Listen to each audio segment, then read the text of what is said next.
Après avoir parlé de permanence et de conflit, je n'ai rien à emporter avec moi. Comme possible, bien sûr, laissera ce que ce mec a parlé maintenant. Obtenez cette libération de chaque conflit auquel vous vous référez.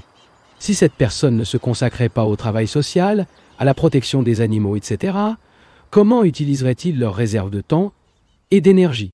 Réponse. Voir, monsieur, vous devez poser la bonne question pour obtenir la bonne réponse. Si vous posez une mauvaise question, cela entraînera une mauvaise réponse. Pourquoi? Votre question est-elle correcte? Si je n'ai pas de conflit, il y aura une charge énergétique extraordinaire à ma disposition. C'est un fait, n'est-ce pas? La plupart de notre énergie se dissipe dans le conflit, dans la bataille incessante que nous faisons en nous et avec nos semblables. Si ce conflit est terminé, qu'arrive-t-il à cette énergie extrêmement ajoutée? De toute évidence, cela découvrira seul à la fin du conflit si cela se produit. Qu'entend-on par énergie? Nous connaissons l'énergie générée par le conflit. Un homme ambitieux se précipite, se bat avec ténacité pour atteindre sa cible et qu'il génère une certaine qualité d'énergie difficile. Tout le monde sait ce que l'ambition implique, mais lorsque l'ambition cesse totalement, qui ne représente pas un état d'apathie ou d'indifférence, il n'y a pas d'énergie qui n'a rien en commun avec l'énergie du conflit. L'énergie du conflit, de la concurrence, de la haine, ne peut bien sûr pas se comparer à l'énergie de l'affection. Car l'affection ou l'amour n'est pas l'opposé de la haine. Lorsqu'il y a une énergie abondante de la libération de chaque conflit, la personne peut continuer à exercer son emploi, ou à servir son entreprise, ou à dépenser cette énergie totalement différemment. Laissez-moi vous dire quelque chose. En général, nous sommes insensibles. Ou nous sommes sensibles à la belle, et nous nous battons pour repousser le laide. Mais s'il n'y a pas de conflit entre le beau et le laid, s'il y a simplement l'état de sensibilité, qui est aussi une expression d'énergie, alors tout devient vivant. Chaque couleur est une couleur ardente, intense, pas simplement rouge, bleu ou blanc.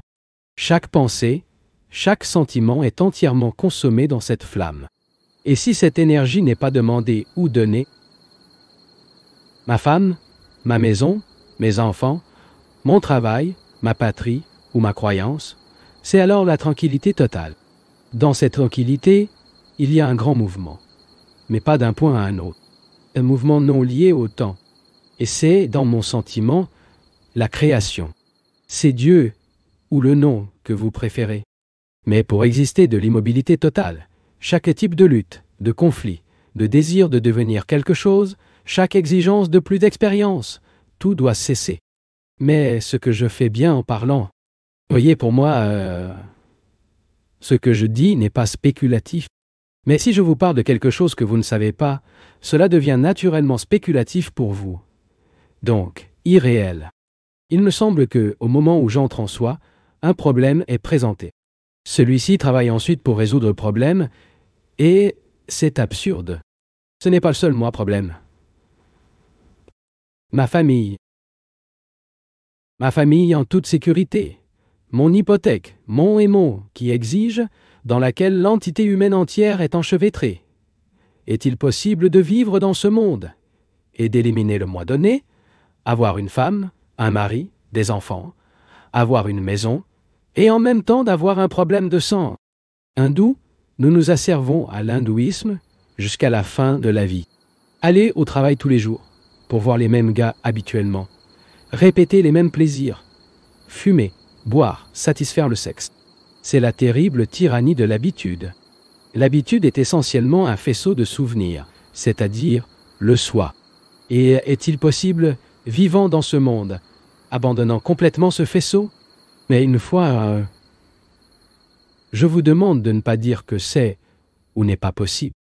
Vous devez enquêter, tant à scientifiquement et à tendance à le pénétrer, pas ému par le désespoir, ni pour l'espoir de le mettre fin, mais simplement dans le but de découvrir.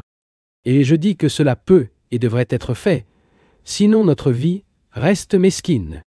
Vous pourrez peut-être écrire de la poésie, peut-être un homme célèbre, exercer une position importante, avoir une belle villa, une femme charmante, des enfants talentueux, etc. Mais, tant qu'il n'est pas libéré de soi, il continuera dans l'arrestation construite par l'homme, incapable d'aller plus loin.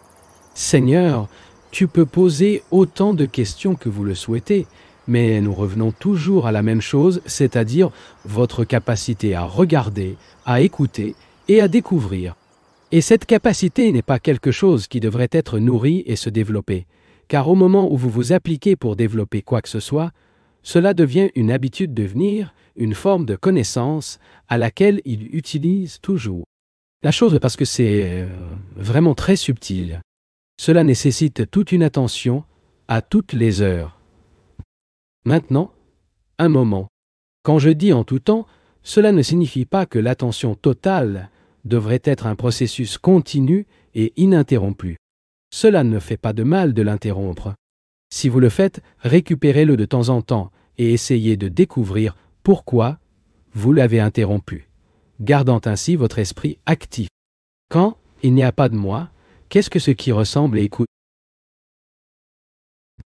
Soit, ce ne sont pas des problèmes théoriques ou théologiques. Si une personne a un intérêt sérieux à se comprendre, il verra que tous les efforts pour se dissoudre ont une raison. Il résulte d'une réaction et fait donc encore partie du soi. Que pouvez-vous faire alors? Vous pouvez voir le fait et ne rien faire à ce sujet. Le fait est que chaque pensée, chaque sentiment est le résultat de la société, avec ses ambitions, son envie, sa cupidité. Et tout ce processus est le soi. L'acte même de percevoir pleinement ce processus est sa dissolution. Aucun effort n'est nécessaire pour le dissoudre. Réaliser une chose toxique, c'est s'abstenir de le toucher. Question. Direz-vous que l'effort est destructeur? Réponse, c'est ce que j'ai dit tout ce matin. Je ne sais pas pourquoi il est si difficile de comprendre une chose aussi simple. Si deux personnes assistent pour se battre, bien sûr, il ne peut jamais y avoir de paix entre eux. De même, les nations du monde pourront signer traité avec paix, et ainsi de suite, mais ne pourront pas vivre en paix les uns avec les autres. Ils sont nationalistes et insistent pour garder leur gouvernement souverain. Ou comme ils sont fiers d'être français, anglais, et ainsi de suite. Éliminer tout cela ne nécessite aucun effort temps. Il s'agit juste de voir à quel point notre esprit est absurdement limité et médiocre. Qu'est-ce que médiocre peut essayer de vous changer, produire une énorme révolution en vous-même. Mais comment pouvez-vous? Toute révolution qu'il favorise sera aussi superficielle et stupide que elle-même. Mais lorsque vous percevez simplement votre médiocrité, votre stupidité, il y a donc une action totalement différente, et non provoquée par aucune exigence, sans élan de votre part. C'est pourquoi la méthode négative compte tant.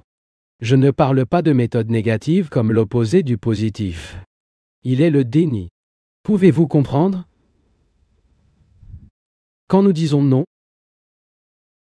ce n'est pas une réaction, et c'est l'opposé de oui. Il y a cependant un déni, indique-t-on non pas que ce n'est pas une réaction. J'espère que vous travaillez également, et pas simplement écouter ce que le conférencier. Question. Je trouve impossible d'être conscient à chaque fois. Réponse. Ne restez pas dans cet état permanent. Essayez d'être conscient à court terme. Seigneur, il n'est pas possible d'être conscient toutes les heures. C'est une idée horrible. C'est un cauchemar, ce terrible désir de continuité. Restez perceptif pendant 1 minute, pendant 1 seconde, et dans cette seconde de perception, vous pouvez voir l'univers entier. Ce n'est pas une phrase poétique.